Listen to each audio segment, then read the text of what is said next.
नमस्कार, मैं पंडित विकास शुक्ला अपने एक नवीन ब्लॉग में आपका फिर से हार्दिक अभिवादन करता हूं, अभिनंदन करता हूं।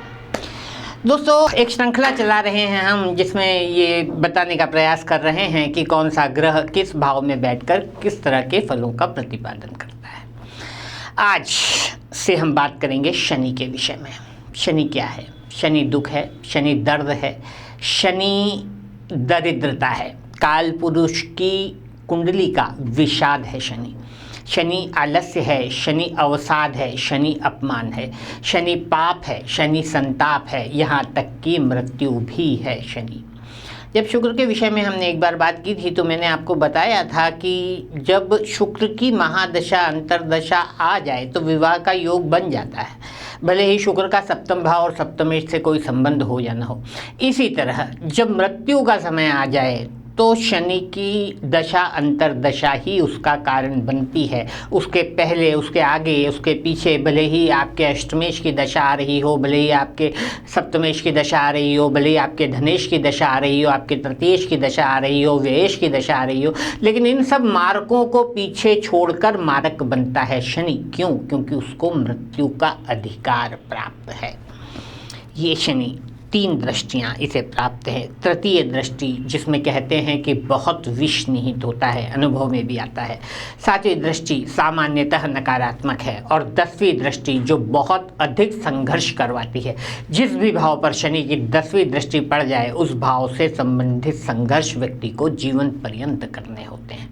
ये शनि आपके किस भाव में बैठकर किस तरह के फल देगा, ये जानने का प्रयत्न करते हैं। सबसे पहले बात करें प्रथम भाव की। दोस्तों, एक कहानी सुनाता हूँ, एक आम आदमी की कहानी, जो बहुत छोटे से अपना जीवन प्रारंभ करता है। किसी तरह शिक्षा ग्रहण करता है, ग्रेजुएशन या पोस्ट ग्रेजुएशन करता है, उसके बाद एक छोटी सी नौकरी ग्रहण करता है, चाहे वो कोई छोटी सी शिक्षक की नौकरी हो, चाहे छोटी सी किसी क्लरिकल जॉब हो। इस तरह की कोई नौकरी बहुत परिश्रम के बाद, शिक्षा ग्रहण करने के बाद हायर करता है। बहुत कष्टों से, संघर्षों से विवाह करता है, बहुत संघर्षों में उसके 2-3 बच्चों का जन्म होता है, उनकी शिक्षा दीक्षा होती है। किसी तरह किश्तों में एक आध छोटा मोटा ज़मीन का टुकड़ा प्लॉट ले लेता है, फिर कुछ सालों बाद किसी तरह किश्तों में उसमें 2-4 कमरे का बनवा लेता है, किश्त भरता जाता है, बच्चों की पढ़ाई करवाता जाता है। फिर धीरे धीरे उनकी शादियों का समय आ जाता है, शादी कराता है, छोटे से मकान में अपना जीवन निर्वाह करता है। तनख्वाह भी उस अनुपात में धीरे धीरे बढ़ती चली जाती है, और अंत में जाकर जो है वो पेंशन के समय तक आते आते उसका अपना एक छोटा सा मकान हो चुका होता है, बच्चे जो है वो सेटल हो चुके होते हैं, और उसके बाद जब उसको पेंशन मिलती है तो सुखपूर्वक अपने जीवन के अंत की ओर अग्रसर होता है। उस समय तक थोड़ी आर्थिक स्थिति भी ठीक ठाक हो जाती है, और अंत में मृत्यु को प्राप्त होता है। दोस्तों, ये कथा मेरे पिता की है, लेकिन ये सिर्फ मेरे पिता की कथा नहीं है, ये आपके पिता की कथा भी है। ये हम जैसे सैकड़ों, हजारों, लाखों मध्यम वर्गीय व्यक्तियों के पिताओं की कथा है, और ये कथा बताती है लग्न का शनि। शनि यदि लग्न में है तो कुछ इसी तरह का जीवन व्यक्ति का होता है। न सिर्फ लग्न में, अपितु सप्तम भाव में है, दशम भाव में है, चतुर्थ भाव में है, तो भी लगभग यही कथा व्यक्ति के जीवन, मतलब इससे आप शनि के नैसर्गिक गुण धर्म को समझ सकते हैं कि बहुत अधिक संघर्ष और फिर अंत में जाकर किंचित सुख। ये शनि का लबोलुआब है। धन स्थान के शनि के बारे में बात कर लेते हैं। धन स्थान का शनि हुआ तो व्यक्ति घर में बहुत कम बोलता है, और घर वालों के साथ मुसाफिरों जैसा व्यवहार करता है। आते जाते कोई एकाध शब्द बोल दिया, किसी ने कुछ कह दिया तो हाँ ना में उत्तर दे दिया। लेकिन जिन लोगों के धन स्थान पर शनि होता है वो सार्वजनिक मंचों पर बहुत मुखर होते हैं, राजनीतिक मंचों पर बहुत मुखर होते हैं, धार्मिक गोष्ठियों में बहुत बढ़ चढ़कर हिस्सा लेते हैं। ये शनि, द्वितीय स्थान के शनि का गुण है। पैतृक संपदा भी कुछ हद तक प्राप्त होती है, और उसमें धीरे धीरे प्रगति करते हैं। लेकिन तृतीय दृष्टि सुख स्थान पर जाती है तो पारिवारिक संबंधों के विनाश का कारण बनती है। अष्टम भाव पर दृष्टि को वैसे शुभ माना गया, लेकिन मेरा ख्याल है कि अष्टम भाव पर शनि की दृष्टि यदि धन स्थान पर बैठा हुआ है तो कोई वैसे भी नकारात्मक नहीं है और लाभ स्थान पर शनि की दृष्टि कुछ अवरोधों के पश्चात लाभ प्रदान कर सकती है। तृतीय भाव का शनि। तृतीय भाव में यदि शनि हो तो व्यक्ति चिंतनशील होता है, मननशील होता है और ऐसे विषय जिनमें बहुत अधिक एकाग्रता की आवश्यकता होती है, ऐसे विषय में व्यक्ति बहुत अधिक निपुण होता है। भाई बहनों के साथ ये शनि संबंध खराब कर सकता है। कोई नौकर जो कि बहुत पुराना आपका विश्वास पात्र नौकर है, वो किसी न किसी समय में आकर, जबकि शनि के शत्रु ग्रह की दशा अंतर्दशा आ जाएगी, तो वो आपको बहुत बड़े धोखे का कारण बनता है। और एक विशेष बात जो मैंने नोट की कि यदि तृतीय भाव में शनि का किसी तरह बुध से संबंध स्थापित हो जाए तो ये योग व्यक्ति को चोर बना सकता है। बाकी संतान के लिए कष्टकारक है। तीसरी दृष्टि भाग्य भाव पर पड़ती हुई दृष्टि के कोई बहुत नकारात्मक फल नहीं आए।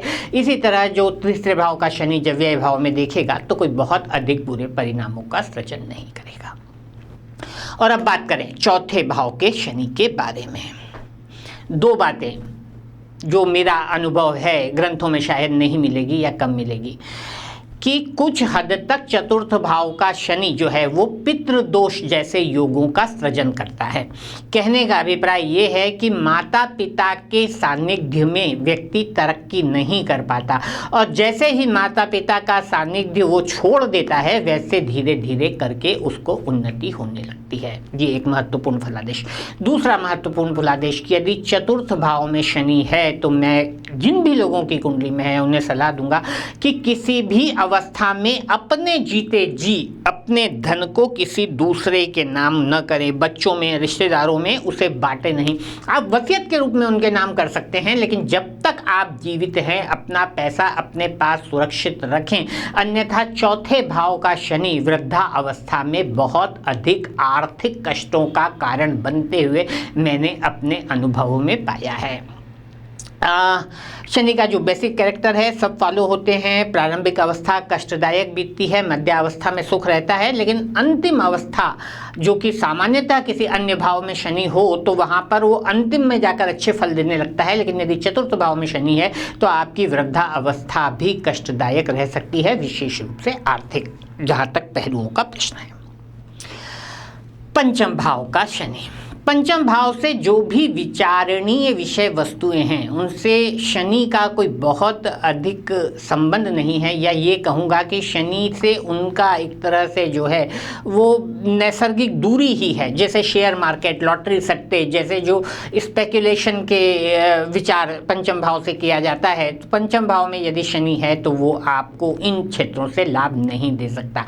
दूसरा, पंचम भाव से प्रेमी या प्रेमिका का विचार किया जाता है। पंचम भाव में शनि प्रेम संबंधों में भी सफलता नहीं दिला सकता, क्योंकि शनि जो है वो वैराग्य का ग्रह है, विरक्ति का ग्रह है। संतान का जहाँ तक प्रश्न है तो पंचम भाव का शनि संतान में विलंब करेगा। इसकी तीसरी दृष्टि चूंकि सप्तम भाव पर जाएगी तो स्वाभाविक रूप से विवाह में विलंब होगा, और जब विवाह में विलंब होगा तो फिर संतान समय पर होने का तो प्रश्न ही नहीं उठता। तीसरी दृष्टि के बारे में बता ही दिया कि संतान भाव पर कुछ विशेष नहीं है, सप्तम भाव पर कुछ विशेष अच्छा फल प्रदान नहीं कर सकती। लाभ भाव पर जहाँ तक दृष्टि का प्रश्न है तो वहाँ भी कुछ रुकावटें, क्योंकि उसका बेसिक गुण है कि वो हर चीज़ में देरी करेगा, आपके धैर्य की परीक्षा लेगा। तो लाभ स्थान पर भी दृष्टि आर्थिक उन्नति में, और धन स्थान पर दोनों ही धन से संबंधित भाव हैं, तो ये 7वीं और 10वीं दृष्टि जो है वो आर्थिक उन्नति में कुछ बाधाओं के उपरांत त्रुटिपूर्ण सफलता प्रदान कर सकती है यदि आपकी कुंडली के छठे भाव में शनि है तो। दोस्तों, एक विशेष योग मेरे देखने में आया कि व्यक्ति को या तो प्रसिद्धि मिलेगी या समृद्धि मिलेगी। प्रसिद्धि और समृद्धि एक साथ नहीं मिल सकते। यदि छठे भाव का शनि आपको धन बहुत अधिक दे रहा है तो आप एक आम जीवन जीने वाले व्यक्ति होंगे, लेकिन यदि आप बहुत अधिक प्रसिद्ध हैं, समाज में, परिवार में आपका बहुत यश है, बहुत नाम है, तो उसके अनुपात में आपके पास पैसा नहीं होगा। एक चीज कोई भी आपका शनि दे सकता है आपको, यदि छठे भाव में शनि संस्थित है तो या तो प्रसिद्धि दे सकता है और या फिर जो है वो समृद्धि दे सकता है।